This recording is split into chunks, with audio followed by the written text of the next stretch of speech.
안녕하세요. 오늘 이렇게 글을 쓰는 제 손이 떨리고 있습니다. 매일 저녁 7시 현관문 열리는 소리가 들릴 때마다 제 심장은 두근거렸습니다. 여보, 나왔어. 늘 같은 인사, 늘 같은 미소. 하지만 그 뒤에 숨겨진 비밀이 있을 줄은 몰랐습니다. 저는 올해 42, 결혼 15년 차의 평범한 주부입니다. 남편은 대기업 과장으로 일하고 있고 중학생 아들과 초등학생 딸, 이렇게 네 식구가 살고 있습니다. 겉으로 보기에는 누구보다 평범하고 행복한 가정이었죠. 남편을 처음 만난 건 대학교 4학년 때였습니다. 같은 동아리는 아니었지만 학교 축제 준비 과정에서 알게 됐어요. 그는 책임감이 강하고 성실한 사람이었습니다. 말보다는 행동으로 마음을 표현하는 사람이었죠. 연애 시절, 그는 늘 약속 시간보다 10분 일찍 도착했고 제 생일을 단 한 번도 잊은 적이 없었습니다. 크리스마스에는 항상 작은 이벤트를 준비해 놀라게 해주곤 했죠. 2년간의 연애 끝에 우리는 결혼했습니다. 물론 그때는 몰랐습니다. 제가 이렇게 배신감에 가슴이 찢어질 날이 올 줄은요. 결혼 초기에는 모든 것이 완벽했습니다. 남편은 성실했고 가정에 충실했으며 저를 사랑했습니다. 첫 아이가 태어났을 때 그의 눈물을 아직도 기억합니다. 우리 아기 너무 예쁘다. 이제 내가 우리 가족을 지키며 이쁘게 살자. 둘째가 태어난 후에도 남편은 변함없이 가정을 위해 열심히 일했습니다. 승진을 위해 야근도 마다하지 않았고 주말에도 종종 회사에 나갔죠. 그 모든 것이 우리 가족을 위한 것이라 생각했기에 저는 불평하지 않았습니다. 변화가 시작된 건 작년 봄부터였을 것 같아요. 남편이 갑자기 외모에 신경을 쓰기 시작했습니다. 운동을 시작하고 새 옷을 사고 심지어 향수까지 뿌리기 시작했죠. 처음에는 좋아했습니다. 나이가 들어도 자기 관리를 하는 모습이 멋있다고 생각했으니까요. 하지만 곧 이상한 점들이 눈에 들어왔습니다. 갑자기 잦아진 회식과 야근. 퇴근 시간이 점점 늦어졌고 주말에도 팀 워크숍이 있다며 집을 비우기 시작했습니다. 전화를 해도 회의 중이라며 받지 않는 경우가 많아졌고 집에 들어와서는 샤워부터 하고 나오는 모습이 반복됐죠. 의심이 들기 시작했지만 저는 스스로를 의심했습니다. 내가 너무 예민한 건가? 남편을 믿지 못하는 내가 문제인 건가? 그렇게 스스로를 탓하며 몇 달을 보냈습니다. 결정적인 순간은 남편의 생일이었습니다. 깜짝 선물을 준비하려고 남편 회사에 찾아갔죠. 오후 6시, 퇴근 시간이었지만 남편의 자리는 비어 있었습니다. 김 과장님은 오늘 일찍 퇴근하셨어요. 3시쯤에 개인 용무가 있다고 나가셨는데 동료의 말에 순간 어떤 예감이 스쳤습니다. 그날 남편에게 전화했더니 지금 회의 중이라 나중에 전화할게라는 문자가 왔었거든요. 집으로 돌아오는 길, 우연히 동네 카페 앞을 지나가다 창문 너머로 남편을 보았습니다. 젊은 여성과 함께 있었죠. 그들은 웃고 있었고 손을 잡고 있었습니다. 그 순간 제 다리에 힘이 빠졌고 숨을 쉴 수가 없었습니다. 하지만 저는 그 자리에 서서 지켜보았습니다. 30분, 1시간. 그들은 계속 이야기하고 웃고 있었습니다. 집에 돌아와 남편을 기다렸습니다. 9시가 되어서야 현관문이 열렸고 남편은 늘 그랬듯 여보, 나왔어라고 말했습니다. 오늘 회식 어땠어? 제 물음에 남편은 아무렇지 않게 대답했습니다. 별거 없었어. 부장님이 술 좀 사주시고 그랬지. 그 순간 가슴이 찢어지는 것 같았습니다. 15년 동안 함께 살았던 사람이, 내 아이들의 아버지가 이렇게 쉽게 거짓말을 할 수 있다는 사실이. 하지만 그날 저는 아무 말도 하지 않았습니다. 시간이 필요했고 확신이 필요했거든요. 다음 날부터 저는 남편을 몰래 따라다니기 시작했습니다. 그리고 진실을 알게 됐죠. 남편은 매일 퇴근 후 그녀를 만나고 있었습니다. 회사에서 10분 거리에 있는 원룸. 그곳이 남편이 매일 퇴근 후 바로 가는 곳이었습니다. 그녀는 남편의 회사 후배였습니다. 3년 전에 입사한 신입사원이었고 남편의 부서로 발령받은 지 1년 정도 됐다고 합니다. 제 남편은 그녀와 6개월째 불륜 관계를 유지하고 있었습니다. 이 사실을 알고 난 후 저는 일주일 동안 잠을 이루지 못했습니다. 식욕도 없어졌고 10kg이 빠졌죠. 아이들은 걱정스러운 눈으로 저를 바라보았지만 저는 아무것도 말할 수 없었습니다. 한 달 동안 지켜본 후 저는 모든 증거를 모았습니다. 사진, 호텔 영수증, 주고받은 메시지. 그리고 마침내 남편에게 물었습니다. 여보, 당신이 퇴근 후에 가는 곳이 어디야? 남편은 처음에는 당황했지만 이내 평소처럼 대답했습니다. 회사에서 바로 집으로 오지. 가끔 회식 있을 때만 늦고. 제가 증거들을 보여주자 남편은 완전히 무너졌습니다. 처음으로 그의 눈에서 눈물을 봤죠. 미안해. 정말 미안해. 그게 남편이 처음 한 말이었습니다. 이후 우리는 밤새 이야기를 나눴습니다. 남편은 자신의 잘못을 인정했고 용서를 빌었습니다. 처음에는 단순한 호감이었지만 점점 깊이 빠져들었다고. 그녀가 자신을 필요로 하고 존경한다고 느꼈다고. 듣고 있자니 화가 치밀어 올랐습니다. 그럼 나는 15년 동안 당신을 위해 살아온 나는 뭐야? 내가 당신을 얼마나 사랑하고 존경했는데. 남편은 고개를 숙인 채 대답했습니다. 넌 늘 거기 있었으니까. 당연하게 생각했던 것 같아. 그 말을 듣는 순간 15년 동안 쌓아온 모든 감정이 무너져 내렸습니다. 저는 당연한 존재였던 거죠. 세탁물을 개고 식사를 준비하고 아이들을 돌보는 그저 당연히 있는 존재. 그날 밤 저는 처음으로 이혼을 생각했습니다. 하지만 아이들 얼굴이 떠올랐고 망설여졌죠. 중학생 아들과 초등학생 딸. 그들에게 이혼이 얼마나 큰 상처가 될지 생각하니 두려웠습니다. 남편은 모든 것을 정리하겠다고 약속했습니다. 그녀와의 관계를 끊고 부서 이동도 신청하겠다고, 다시는 그런 실수를 하지 않겠다고 맹세했죠. 저는 마지막 기회를 주기로 했습니다. 아이들을 위해서, 그리고 15년이라는 시간을 위해서. 하지만 사람이 그렇게 쉽게 변하지는 않더군요. 한 달 정도는 남편이 정말 노력하는 것 같았습니다. 일찍 퇴근하고 주말에는 가족과 시간을 보내고 심지어 결혼 기념일에는 처음으로 직접 꽃다발을 준비해 오기도 했죠. 그러나 시간이 지나면서 다시 예전의 패턴으로 돌아갔습니다. 늦은 퇴근, 주말 출장, 그리고 끊임없는 변명들. 두 번째로 그들을 목격했을 때는 남편 회사 근처 호텔 로비였습니다. 저는 다시 무너져 내렸고 이번에는 정말 끝이라고 생각했습니다. 집으로 돌아와 짐을 싸기 시작했습니다. 아이들을 데리고 친정으로 갈 생각이었죠. 그런데 그때 중학생 아들이 제 방에 들어왔습니다. 엄마, 어디 가려고 짐 싸는 거야? 아들의 눈에는 두려움이 가득했습니다. 엄마가 잠시 외할머니 댁에 다녀올까 해서. 제 말이 끝나기도 전에 아들이 울음을 터뜨렸습니다. 엄마랑 아빠가 싸웠어. 아빠가 또 늦게 들어와서 그래. 제발 가지 마. 우리 버리지 마. 그 순간 제 마음이 무너졌습니다. 저는 아들을 꼭 안아주며 약속했습니다. 엄마는 절대 너희를 버리지 않을 거야. 잠시 혼자 생각할 시간이 필요했을 뿐이야. 그날 밤 저는 다시 한번 깊이 생각했습니다. 이혼이 정말 최선의 선택일까? 아이들에게 어떤 영향을 미칠까? 내 인생은 앞으로 어떻게 될까? 고민 끝에 전문가의 도움을 받기로 했습니다. 혼자서는 해결할 수 없는 문제라고 판단했기 때문이죠. 다음 날 저는 남편에게 부부 상담을 제안했습니다. 처음에는 거부감을 보였지만 결국 동의했죠. 아마도 제가 이혼을 결심할까봐 두려웠던 것 같습니다. 상담은 생각보다 힘들었습니다. 서로의 아픔과 불만을 꺼내놓는 과정이 쉽지 않았거든요. 하지만 그 과정에서 많은 것을 깨달았습니다. 남편은 자신의 행동에 대해 이렇게 말했습니다. 인정받고 싶었어요. 회사에서도 집에서도 아내는 항상 아이들 이야기만 하고 내가 하는 일에 대해서는 관심이 없는 것 같았어요. 그런데 그녀는 내 모든 말에 귀 기울이고 내 일을 존중해줬죠. 저는 그 말을 듣고 깊이 생각해 보았습니다. 정말 그랬을까? 내가 남편에게 무관심했던 걸까? 돌이켜보니 일상에 치여 서로에게 소홀해진 것은 사실이었습니다.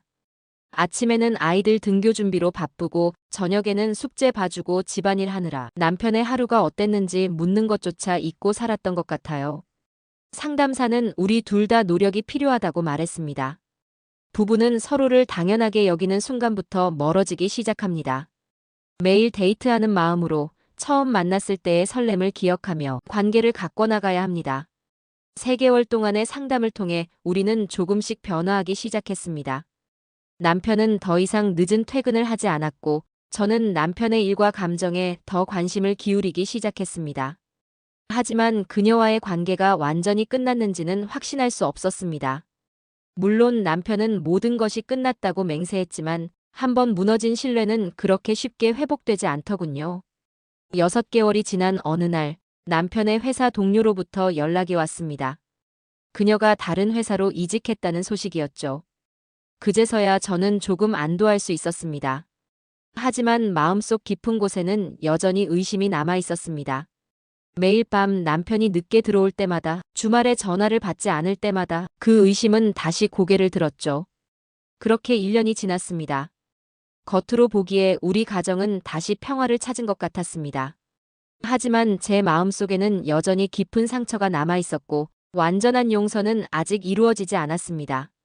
지난주 우연히 남편의 휴대폰을 보게 되었습니다. 카카오톡에 차장님이라는 이름으로 저장된 사람과의 대화. 심장이 멎는 줄 알았습니다. 메시지를 열어보니 업무 관련 내용이었습니다. 실제로 남편의 팀의 새로운 여성 차장이었죠. 그 순간 깨달았습니다.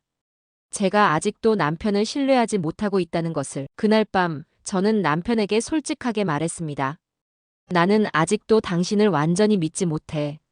지금도 매일 불안하고 의심하게 돼. 이렇게 살고 싶지 않아. 남편은 오랫동안 침묵하더니 이렇게 말했습니다. 내가 평생 갚아도 모자랄 죄를 지었어. 하지만 이제는 정말 달라지고 싶어. 우리 다시 시작하면 안 될까? 그날 우리는 다시 한번 대화했습니다. 진심으로 솔직하게. 그리고 새로운 약속을 했죠. 서로를 당연하게 여기지 말자. 작은 일에도 감사하자. 매일 대화하는 시간을 갖자. 아이들 앞에서 서로 존중하는 모습을 보이자. 지금도 가끔은 불안합니다. 남편이 약속보다 조금만 늦어도 가슴이 두근거리고 휴대폰을 자주 확인하면 의심이 들기도 하지요. 하지만 이제는 그런 감정이 들 때마다 솔직하게 이야기합니다. 오늘 늦어서 불안했어. 전화를 안 받아서 걱정됐어. 남편도 예전과 달리 제 감정을 이해하려 노력합니다. 미안해. 다음부터는 꼭 미리 연락할게. 걱정시켜서 정말 미안해. 시간이 지날수록 조금씩 나아지고 있습니다. 완전한 신뢰를 회복하기까지는 아직 멀었지만 적어도 우리는 올바른 방향으로 나아가고 있다고 생각합니다. 가장 중요한 변화는 제 자신에 대한 태도입니다. 예전에는 남편이 바람피운 건 내 탓이 아닐까? 하고 자책했지만 이제는 그의 선택은 온전히 그의 책임이었음을 알고 있습니다. 또한 제 자신의 가치를 다시 발견했습니다. 누군가에게 사랑받기 위해 존재하는 것이 아니라 저 자신이 소중한 사람이라는 것을. 작년부터 저는 파트타임으로 일을 시작했습니다. 아이들이 조금 크기도 했고 제 삶을 찾고 싶었거든요. 초등학교 영어 방과 후 교사로 일하면서 새로운 사람들을 만나고 제 능력을 발휘하니 자존감도 많이 회복됐습니다. 남편도 제가 일하는 것을 적극 지지해 주었고 집안일도 이전보다 많이 도와주기 시작했습니다. 주말이면 남편이 아침을 준비하고 아이들 학원 데려다주는 일도 제법 익숙해졌죠. 어제는 우연히 길에서 그녀를 마주쳤습니다. 1년 만에 보는 그녀였지만 놀랍게도 아무런 감정이 일어나지 않았습니다. 미움도 분노도 두려움도 없었어요. 그저 남편의 과거에 잠시 있었던 한 사람일 뿐이었죠. 그녀도 저를 알아보고 잠시 당황했지만 이내 고개를 숙여 인사하고 지나갔습니다.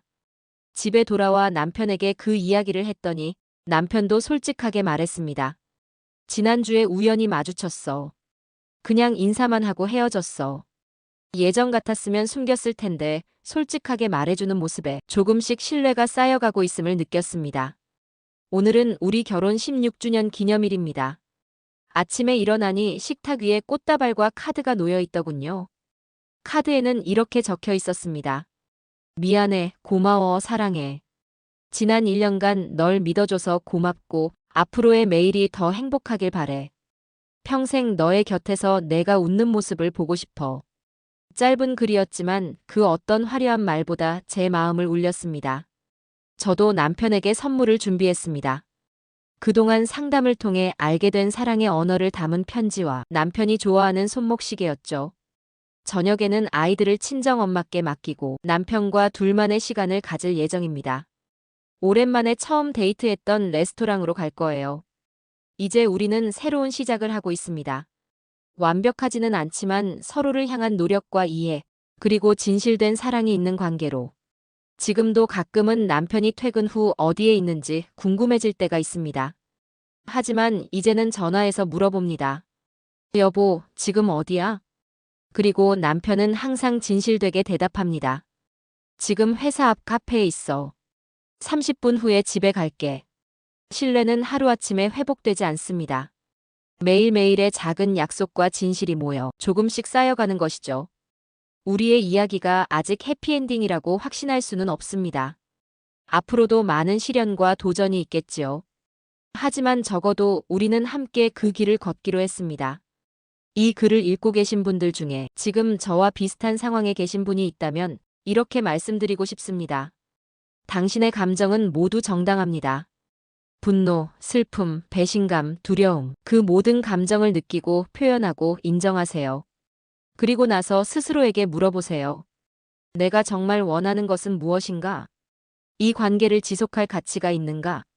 나와 내 아이들에게 가장 좋은 선택은 무엇인가? 모든 상황과 관계는 다릅니다. 누군가에게는 용서와 화해가 최선일 수 있고 다른 누군가에게는 이별이 더 나은 선택일 수 있습니다. 중요한 것은 당신 자신을 잃지 않는 것입니다. 상대방의 잘못을 당신의 탓으로 돌리지 마세요. 그의 선택은 온전히 그의 책임입니다. 그리고 혼자서 모든 것을 감당하려 하지 마세요. 친구, 가족, 전문 상담사. 도움을 청하는 것은 결코 약한 모습이 아닙니다. 오히려 그것이 당신의 강함을 보여주는 증거입니다. 마지막으로 시간이 필요하다는 것을 기억하세요. 상처는 하루아침에 치유되지 않습니다. 자신에게 충분한 시간과 공간을 허락하세요. 제 이야기가 누군가에게 작은 위로와 희망이 되었기를 바랍니다. 모든 폭풍 뒤에는 무지개가 찾아옵니다. 지금 힘든 시간을 보내고 계신다면 언젠가는 당신에게도 그 무지개가 찾아올 것을 믿습니다. 저는 이제 과거의 상처를 조금씩 치유하며 앞으로 나아가고 있습니다. 완전히 회복되기까지는 아직 시간이 필요하겠지만 적어도 이제는 미래를 두려워하지 않게 되었습니다. 남편의 외도는 우리 부부에게 큰 시련이었지만 역설적이게도 그 일이 우리 관계를 더 단단하게 만들었는지도 모르겠습니다. 위기가 오기 전 우리는 서로를 너무 당연하게 여겼습니다. 일상에 파묻혀 서로에게 소홀해지고 감사함을 잊었죠. 하지만 이제 우리는 매일의 작은 순간들을 소중히 여깁니다. 아침 식탁에서 나누는 대화, 퇴근 후 함께 마시는 커피 한 잔, 주말 아침 늦잠을 자며 나누는 농담들, 이런 평범한 일상이 얼마나 소중한지 깨닫게 되었습니다. 지난 주말에는 가족 여행을 다녀왔습니다. 2년 만의 여행이었죠.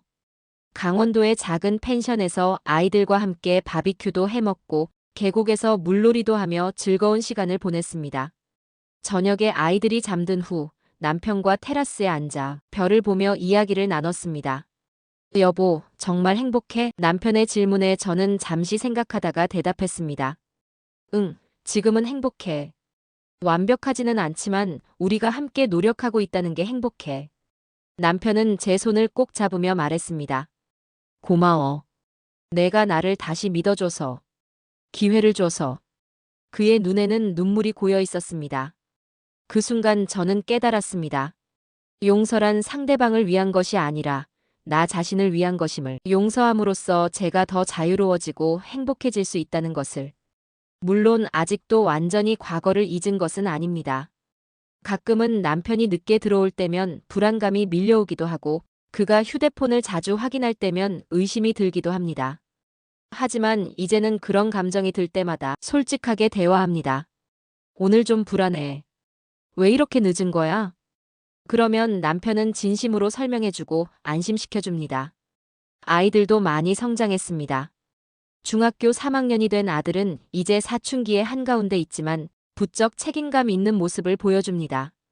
동생을 챙기고 가끔은 집안일도 도와주죠. 초등학교 6학년인 딸은 여전히 밝고 활발합니다. 하지만 요즘은 가끔 저에게 깊은 질문을 던지기도 합니다. 엄마, 사랑이 변할 수도 있는 거야? 사람들은 왜 약속을 지키지 않는 거야? 그럴 때면 최대한 솔직하게 대답해 줍니다. 사랑은 변할 수 있어. 하지만 그것은 사랑이 끝났다는 뜻이 아니라 사랑의 모습이 달라졌다는 거야. 처음의 설렘은 줄어들 수 있지만 대신 더 깊은 이해와 존중이 생기지. 약속을 지키는 것은 어려운 일이야. 때로는 실수할 수도 있고. 하지만 중요한 건 그 실수를 인정하고 다시 노력하는 거야. 이런 대화를 통해 아이들도 인생의 복잡함을 조금씩 이해해가는 것 같습니다. 완벽한 부모는 아니지만 최선을 다해 노력하는 부모의 모습을 보여주려고 합니다. 지금 제 나이는 43입니다. 아직 인생의 반은 더 남았죠. 이제는 두렵지 않습니다. 어떤 시련이 와도 제 자신을 잃지 않을 자신이 있으니까요. 제 이야기가 비슷한 상황에 처한 분들에게 작은 위로와 용기가 되었으면 좋겠습니다. 모든 관계는 다르고 모든 선택은 개인적인 것이지만 한 가지 확실한 것은 당신 자신을 소중히 여기는 것이 가장 중요하다는 점입니다. 남편이 퇴근 후 바로 가는 곳. 이제 그곳은 우리 가족이 있는 집입니다. 매일 저녁 7시 현관문이 열리고 남편이 여보, 나왔어라고 말할 때 더 이상 의심하지 않고 미소 지을 수 있는 날이 왔습니다. 완벽하지는 않지만 매일 조금씩 나아지고 있는 우리 가정의 이야기. 이것이 저의 현재 진행형 해피엔딩입니다. 긴 이야기 들어주셔서 감사합니다.